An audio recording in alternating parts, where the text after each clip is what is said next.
nilai baik pemerintahan sekarang itu otomatis melekat di Pak Teguh karena memang itu hasil kerja bersama. Mas Gibran itu kerja keras, kerja politik luar biasa. Nah, itu yang saya sampai hari ini tidak lihat di Mas Pri.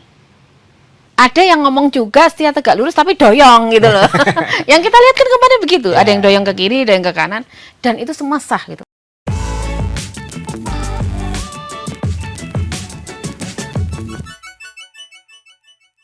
Halo Tribuners, kembali lagi dengan saya Ahmad di Ngaso, dan kali ini kita sudah kedatangan tamu Mbak Imelda. Nah, ini kita sudah kedua kalinya nih Mbak ya, ngobrol dengan Mbak Imelda. Kemarin kita bicara Pilpres, sekarang kita bicara Pilkada Solo ya Mbak. Nah, mungkin ini dulu Mbak, kita bicara mengenai relawannya Mas Gibran ini dari KGG. Setelah berhasil memenangkan Mas Gibran di kontestasi Pilpres, apa yang selanjutnya menjadi langkah nih? Kan katanya Mas Gibran kemarin tidak bubar, bahkan justru mesinnya terus dipanasi gitu. Nah itu gimana Mbak?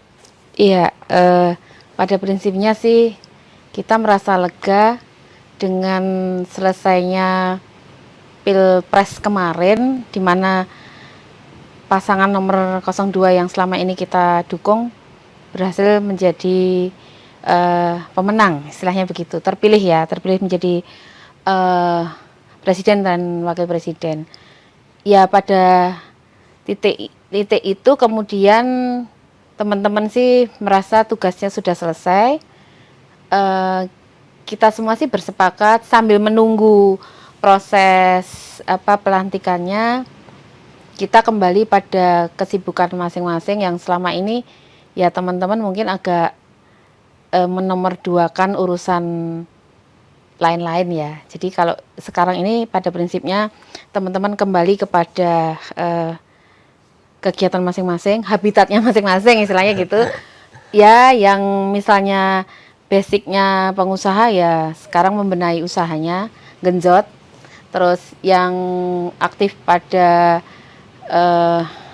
sektor-sektor kemasyarakatan misalnya begitu, ya sudah mereka kembali ke habitatnya masing-masing itu. Sambil menunggu ya ke depan ini kan kita semua tahu akan ada pilkada suksesi pergantian wali kota maupun gubernur di akhir tahun nanti. Tapi sampai hari ini sih kita masih saling menunggu sih Mas. Tapi memang ada arahan tertentu nggak Pak? Relawannya Mas Gibran ini untuk apa? Tetap menjalin komunikasi dengan Mas Gibrannya sendiri maupun dengan teman-teman relawan yang lain gitu? Kalau pada kesempatan terakhir kami bertemu, teman-teman relawan diundang oleh Mas Gibran untuk silaturahmi dan makan siang bersama sebelum masuk puasa kemarin. Ya intinya kita tidak berharap tidak putus tali silaturahminya, jadi masih menjalin komunikasi. Tapi kalau itu dianggap sebagai sebuah apa ya pesan untuk tetap bersiap dengan instruksi selanjutnya, ya sepertinya tidak ya kalau menurut saya ya. Tapi prinsipnya Mas Gibran berharap teman-teman masih saling berkomunikasi dan tetap merapatkan barisan lah. Nah kalau kemarin di Pracimatuin ketemu juga dengan Kanjeng Gusti Bre. Ya. Apa Mbak di situ yang disampaikan sama Mas Gibran? Prinsipnya sih waktu itu kan Mas Gibran ada tamu, menghantar tamu, bertemu dengan Gusti Bre. Kemudian karena pada saat yang bersamaan Mas Gibran juga mengundang teman-teman relawan, sehingga ketika sudah selesai acaranya dengan Kanjeng Gusti ya, Kanjeng Gusti, terus ya kan itu tuan rumah di Mangkunegaran kan beliau. Ya beliau kemudian mengajak, Mas Gibrannya mengajak untuk sekaligus ketemu dengan teman-teman relawan dan ya memperkenalkan tuh. Ya kalau buat saya pribadi itu kesempatan yang sangat bagus karena kalau saya datang sendiri kan belum tentu bisa ketemu Kanjeng Gusti kan. Ya. Nah, ya itu bonus lah, bonus kita dijamu makan siang oleh Mas Gibran. Bonusnya Mas Gibran itu ngajak Kanjeng Gusti untuk bertemu dengan teman-teman, memperkenalkan dan ya hanya sempat ngendiko bahwa eh, Mas Bre ya, kita sebut aja Mas Bre, Ya. supaya lebih enak dan lebih merakyat. Mas Bre ini adalah salah satu opsi yang bisa menggantikan posisi Mas Gibran. Jadi opsi-opsi itu kan terbuka sebenarnya, tapi ini adalah salah satu opsi yang bisa menggantikan posisi Mas Gibran. Kalau memang dikehendaki oleh rakyat. Tapi kan banyak orang menganggap ini menjadi satu gelagat endorsement gitu. Karena Ya. ya sepertinya baru tokoh satu ini yang diajak ketemu relawannya Ya, Mas ya, Gibran. ya. Tokoh-tokoh yang lain kayaknya belum juga. Nah, itu gimana, Mbak, kalau itu? Ya, itu sih menurut saya sah-sah saja kalau dianggap endorsement dan kemudian banyak pihak mungkin yang mengklaim bahwa ya Mas Bre itu memang sengaja di endorse misalnya begitu ya. Ya sah-sah aja sih. Hari ini sih ya korelasinya pada waktu itu saya lihat posisi Mas Bre itu kan mungkin sebagai teman diskusi Mas Gibran selama ini. Terus dan hal yang lumrah ketika eh, banyak kesamaan, banyak kegiatan bersama, kemudian itu dianggap sebagai endorse, yo rapopo juga sih gitu loh. Dan ini menurut saya ya sebenarnya itu keuntungan untuk Mas Bri. Kalau beliau bisa mengoptimalkan itu dan beliau juga memang istilahnya apa ya?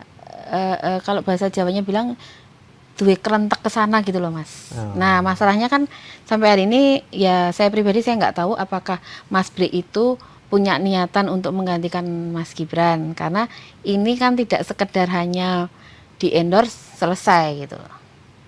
Toh kita tahu loh Mas Gibran pada saat beliau kemudian maju pada kontestasi pilkada yang lalu, Mas Gibran itu kerja keras, kerja politik luar biasa. Gitu. Nah, itu yang saya sampai hari ini tidak lihat di Mas Bre. Belum kelihatan ya Tidak melihat. Hmm. Saya tidak melihat itu. Padahal sebenarnya ya kalau memang punya kerentek ke sana mestinya beliau dibanding yang lainnya itu kalau tadi sebagian besar orang menganggap itu sudah di endorse, ya kurang apa lagi gitu. Nah, jadi ya itu yang bisa menjawab hanya Mas Bre sendiri. Oh iya. Nah, dan kalau kita lihat ke belakang, Gus Bre selama ini juga dengan Mangkunegaran banyak sekali pengembangan yang ini juga hasil kolaborasi dengan pemerintah kota Ya, Solo betul. pada masa kepemimpinan Mas Gibran. Dan ketika ditarik lebih jauh lagi, dengar-dengar juga ketika naik tahta, Gus Bre ini juga ada pengaruh juga dari keluarga Pak Jokowi. Nah, ini apakah kalau ditarik ke belakang bisa dilihat memang Gus Bre ini disiapkan sudah sejak lama gitu. Jadi tidak tiba-tiba begitu.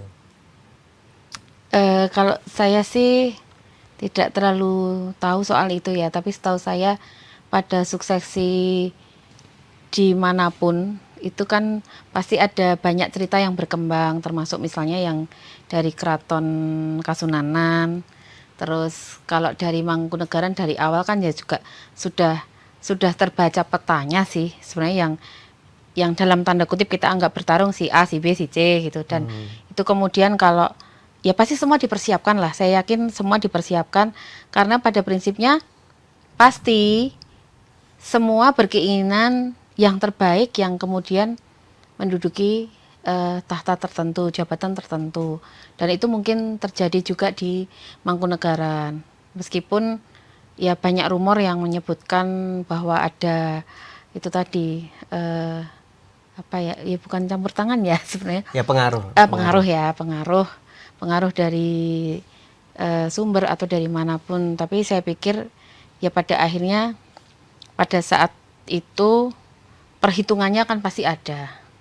Terus dan yang kita tahu ya kemudian memang Mas Bre yang kemudian menduduki tahta menjadi pengganti Sri Paduka Mangkunegoro ke-9 ya. 10. 9 menggantikan 9, ya. mengganti. Menggantikan 9 menjadi Mangkunegoro yang ke-10. Jadi ya itu sudah dengan proses yang ada di internal yang kemudian mengerucut ya saringannya yang kena beliau karena mungkin ya dari mungkin kemarin 3 ya kalau nggak salah 3 itu ya semua emas berlian Mas gitu. Emas berlian semua gitu. Cuman yang dari timbangannya mungkin beda-beda tipis lah. Beda tipis. Oke. Nah, baru-baru ini Solo Raya Polling sudah mengeluarkan survei. Ya. Beberapa nama sudah muncul. Di antaranya ada Mas Kaisang, kemudian Pak Teguh, Wakil Wali Kota Solo. Ya. Kemudian Gus Iprit tentu saja juga Ya yang terpopuler. Ya. Tapi justru kalau bicara elektabilitas ternyata Pak Teguh dulu. Kemudian Mas Kaisang baru Gus Iprit. Nah, itu kalau menanggapi itu gimana, Mbak? Ya kita nggak bisa memungkiri kalau Mas Bre yang paling populer karena tadi salah satunya di endorse, terendorse mungkin ya kita lebih tepatnya terendorse lah. Jangan bilang di endorse nanti. Karena ya, kita nggak tahu sengaja atau tidak gitu kan ini ya beliau nemu bejo dan itu sah-sah aja. Terus dari yang terpopuler itu Mas Bre, terus di urutan kedua Pak Teguh, tapi secara elektabilitas paling tinggi Pak Teguh. Jadi apa ya, penerimaan masyarakat terhadap Pak Teguh memang lebih tinggi karena apa? Sepertinya itu tuh Pak Teguh kan menjadi wakilnya Mas Gibran dan itu masyarakat Kota Surakarta mengakui bahwa kepemimpinan Mas Gibran itu dianggap berhasil dan itu yang menyebabkan persepsi publik selama ini Pak Teguh kan jadi satu kesatuan dengan Mas Gibran dan memang tidak pernah ada masalah dengan Mas Gibran gitu. Jadi nilai baik pemerintahan sekarang itu otomatis melekat di Pak Teguh karena memang itu hasil kerja bersama gitu loh. Jadi bukan kita bilang juga wah Pak Teguh nemu pena, enggak juga. Ini adalah hasil kerja bersama antara Mas Gibran dan Pak Teguh dan itu diakui oleh masyarakat sehingga ya kalau Pak Teguh kemudian nilainya cukup tinggi elektabilitasnya ya menurut saya itu sah. Tapi apa tidak ada ini Mbak semacam rivalitas yang terbentuk ketika Mas Gibran menyeberang berpasangan dengan Pak Prabowo dan melawan Ganjar Mahfud di Pilpres gitu. Sementara Gibran Teguh waktu itu diusung oleh PDIP gitu. Dan Pak Teguh masih berada di struktural PDIP sementara Mas Gibran sudah nyebrang. Nah, ini persepsi publik itu ketika masih menganggap Pak Teguh ini sebagai bagian dari kesuksesannya Mas Gibran, apa tidak ada rivalitas yang terbentuk setelah Pilpres, Mbak? Ya, saya melihat kok dari hasil survei ini membuktikan tidak ada persepsi seperti itu di masyarakat bawah. Kan ini random juga kan, ininya survei itu dilakukan random, terus jadi apa yang dibaca di atas itu tidak serta-merta bisa kita anggap di bawah seperti itu, bahwa rekonsiliasi memang belum terjadi di tataran atas di tokoh-tokoh politik kita, tetapi di masyarakat bawah kan ya mereka taunya kita tinggal di sini, kita dilayani siapa dan kita menilai bagaimana, itu saja sih yang dilihat masyarakat. Tidak terlalu jauh sampai elit pusat ya? Enggak. Oke. Nah, kalau Mas Kaisang, Mbak, gimana dengan tokoh ini juga muncul? PSI sendiri kesannya meragukan karena dia ketua umum tapi justru masuk di bursa pilkada di daerah gitu. Ya. Kalau ini saya melihat sih, hari ini PSI membuktikan bahwa efek dari Mas Kaisang itu cukup signifikan, terutama untuk di Kota Solo yang kita bisa membaca jelas lah. Dari yang satu kursi, mungkin waktu dapat satu kursi itu juga dianggap itu sebenarnya kursi sisa suara kan, bisa dianggap begitu kan pada saat itu Oke, oke. kemarin. Tapi hari ini mereka bisa dapat 5 kursi, itu kan capaian yang ya harus kita apresiasi.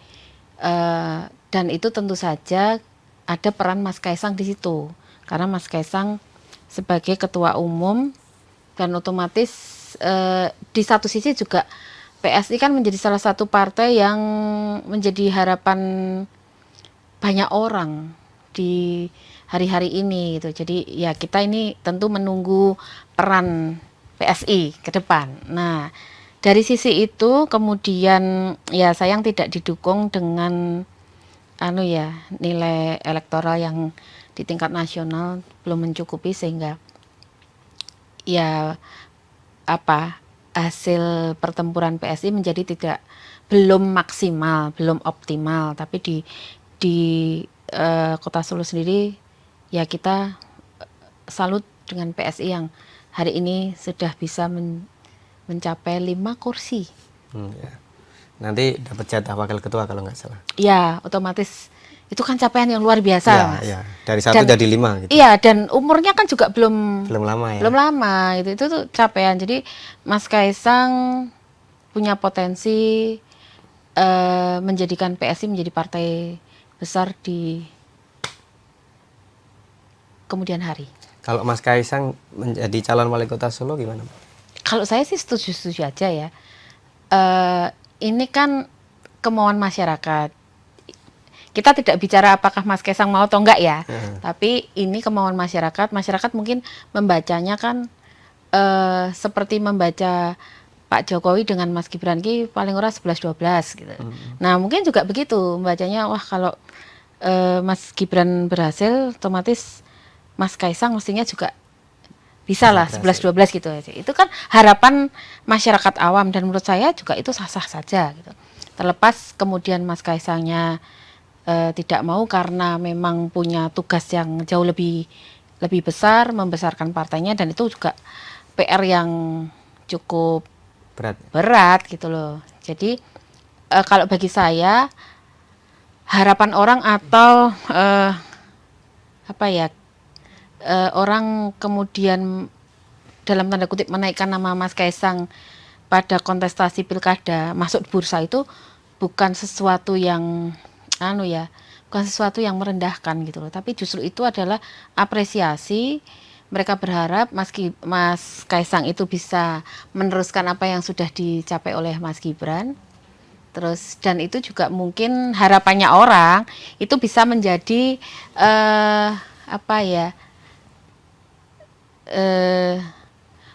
bahan atau ya Mas Gibran, Mas Kaisang itu bisa memperlihatkan prestasinya di tataran itu. Harapan orang kan begitu, Thomas. Ya, dia asli Solo. Asli Solo, membangun Solo. Membangun Solo. Ya, apa dia tokoh salahnya? nasional gitu. Ya. Berharapnya nanti pembangunan juga bisa kencang. Dia bisa membuktikan. Itu kan harapan orang. Jadi ya saya melihat sah-sah saja sih ketika orang berharap Mas Kaisang mau tampil di Pilkada Solo. Makanya namanya juga kemudian ada di bursa itu. Terus dan nilainya juga kalau nggak salah tidak terlalu jauh dengan saat Mas Gibran awal dulu muncul namanya. Kan kisaran kalau nggak salah Mas Kaisang ini di 12,9 ya. Mas Gibran dulu di 13% kalau nggak salah. Jadi ya tinggal Mas Kaisangnya sih, kalau memang mau ya tinggal berlari untuk melakukan kerja-kerja politik, dan pasti bisa. Tapi kalaupun Mas Kaisang tidak memilih untuk membangun Solo, bukan berarti tidak mau membangun Solo, tapi artinya Mas Kaisang punya tanggung jawab lebih besar untuk membangun Indonesia. Oke. Nah, kalau untuk menentukan arah dukungan teman-teman relawannya Mas Gibran ini gimana, Mbak? Apakah Mas Gibran nunjuk satu kemudian yang lain ngikut atau seperti apa? Kalau saya melihat hari ini sudah agak berbeda ya. Jadi kalau kemarin saja ketika Pak Jokowi menunjuk kemana, itu kan banyak pihak yang kemudian apa ya, nek bahasa Jawanya tuh Indonegoro ya Mas. Denial. Denial. Ya, mereka banyak yang denial. Wah, Indonegoro, terus pokoknya Indo gitu. Terus oh enggak gitu. Banyak yang seperti itu. Beberapa lah gitu. Tapi beberapa yang memang cermat mengamati, ya sudah satu barisan, terus setia tegak lurus lah istilahnya begitu. Tapi kan ada yang ngomong juga setia tegak lurus tapi doyong gitu loh. Yang kita lihat kan kemarin begitu, ada yang doyong ke kiri, ada yang ke kanan, dan itu semua sah gitu. Karena demokrasi di Indonesia juga membuka ruang untuk itu gitu. Nah, kalau hari ini misalnya Mas Gibran katakanlah dianggap telunjuk ke sana, ya itu pasti akan berbeda situasinya dengan yang kemarin gitu. Karena secara DNA wes beda Mas gitu loh. Jadi hari ini pasti saya melihat sih Mas Gibran juga pasti sudah dengan perhitungan ketika telunjuknya menunjuk. Ya. Ketika telunjuknya menunjuk itu pasti juga sudah dengan perhitungan. Terus kalaupun banyak pihak yang kemudian mengikuti telunjuk Mas Gibran itu sah-sah saja. Tetapi kalau sebagian kemudian dianggap tidak mengikuti telunjuk Mas Gibran juga pasti punya alasan yang cukup mendasar. Tapi saya melihat kalau Mas Gibran itu mengarahkan telunjuk pada tokoh yang tepat, bisa jadi muda, pinter, bisa mengatasi persoalan kota Solo, merakyat, itu pasti semua juga akan ikut arah telunjuk sih menurut saya.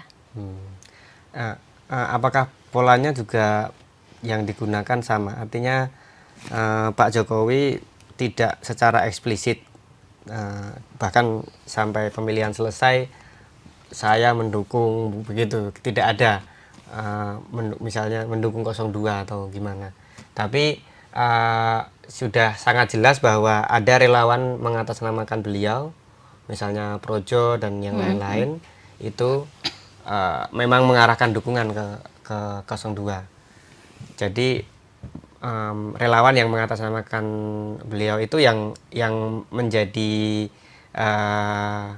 alat legitimasi untuk bahwa ini direstui nih sama Pak Jokowi, dan apalagi wakilnya anaknya beliau sendiri. Nah, apakah nanti juga menggunakan pola yang sama, Mbak, bahwa mungkin Mas Gibran tidak akan ngomong secara eksplisit bahwa dia akan mendukung siapa di Pilkada Solo, tapi ya dia posisinya sebagai wapres, tapi barisan relawan-relawannya Mas Gibran yang masih menggunakan bendera relawannya Mas Gibran gitu, itu kemudian mendukung yang ini, wah ini didukung istana nih katakanlah gitu. Apakah juga seperti itu atau gimana, Mbak? Itu kalau yang saya sebut tadi berbeda, dan itu terjadi karena ada DNA di sana. Istilah ya, istilah kita DNA itu ada, DNA-nya di sana. Jadi ya kita nggak bisa denial itu gitu loh. Nah, sementara kalau kita mau jujur nih ya, pendukung-pendukung yang kemarin ada, pendukung lama itu pasti terpecah jadi dua. Cuman ada yang secara ini mengklaim ke sana, tapi pasti ada cuilan yang ke sini. Ya kan semua begitu, kecuali yang memang baru lahir di kontestasi kemarin. Contohnya Bolani Masih itu termasuk yang baru lahir. Sehingga memang dia bisa mengklaim bahwa dia yang mendukung Mas Gibran dan Pak Prabowo. Itu. Tapi kalau yang lainnya, saya yakin sebenarnya sudah patah. Ada patahan yang ke sana. Nah, hanya patahan yang besar ke sini, patahan yang kecil ke sana, sehingga yang nampak yang di sini. Tapi semuanya hampir semua kalau mau jujur diakui itu pasti seperti itu gitu loh. Tapi dan ya itu sah-sah aja lah. Wis kuwi sah kabeh. Jadi misalnya gerbong ini memilih ke sini, tetapi kemudian ada beberapa tokohnya yang nggak mau ya lari ke sana. Hanya ya kita nggak tahu juga perjanjiannya boleh pakai nama itu atau enggak, misalnya seperti itu. Dan itu terjadi juga di KGG kok. KGG memang memilih di Pak Prabowo dan Mas Gibran gitu loh. Jadi kalau yang tidak sepakat ya kita memang menghimbau untuk teman-teman di awal itu yang tidak bersepakat di sini ya silahkan Keluar. ya Artinya membentuk sendirilah barisan sendiri. Tidak lagi menggunakan KGG. Jadi makanya tidak ada KGG Pro 03 misalnya, Pro 03 nggak ada. nggak ada ya. Gitu. Terus kalau yang lainnya mungkin ya yang pro ke sana-sana tidak diperdengarkan. Jadi yang nampak juga oh misalnya projo di sini, tapi ya kita kan bisa mungkin ada link yang banyak lah berseliweran, ada cuilan kecil projo yang kemana juga ada. Oh iya, kemarin Projo juga ada katanya yang kemudian mendukung 03. Ya kan ada cuilan kecil sebenarnya, mungkin itu cuilannya kecil banget mas, tapi gandang wae saya ngomong. Gitu sih. Jadi selalu ada lah misalnya jari telunjuk kemana, terus kita kemudian ikut atau alasan untuk tidak ikut. Karena kalau yang kali ini saya meyakini ya ini kan tidak lagi bicara DNA. Tapi bicara apa Mbak? Visi atau? Ya, pasti kesamaan visi, cara pandang misalnya ya itu tadi kebutuhan. Ini kalau kita bicara Pilkada Solo, ya kebutuhan Kota Solo itu seperti apa? Kecuali kalau nanti Mas Kaisang kan itu berbeda. Itu DNA lagi baliknya gitu. Kalau itu udah selesai lah Mas. Kalau soal DNA itu selesai. Mungkin yang tadinya kita ngomong bah ya udah balik sana semua gitu. Tapi kalau yang ini pasti saya meyakini semua melihat persoalan Solo dan siapa yang mampu memimpin berikut ngerampungi segala persoalannya. Karena kan ya kita tahu selesai menjabat Pak Jokowi akan kondur ke Solo. Kita berharap Solo ya tetap nyaman, adem, ayem, terus tetap menjadi kota ternyaman dan